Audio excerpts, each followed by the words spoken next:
Once all your peripheral cables are attached, ensure they lay nice and flat and clip them in to keep them nice and tidy.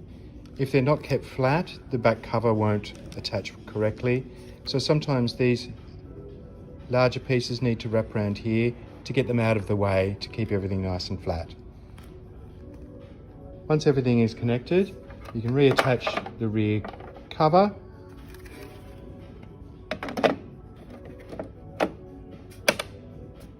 And it will just clip back in magnetically.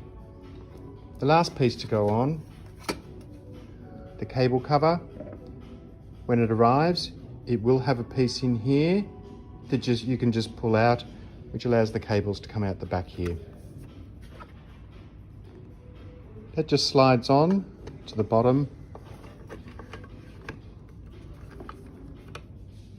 And there we have the completely covered rear of the terminal.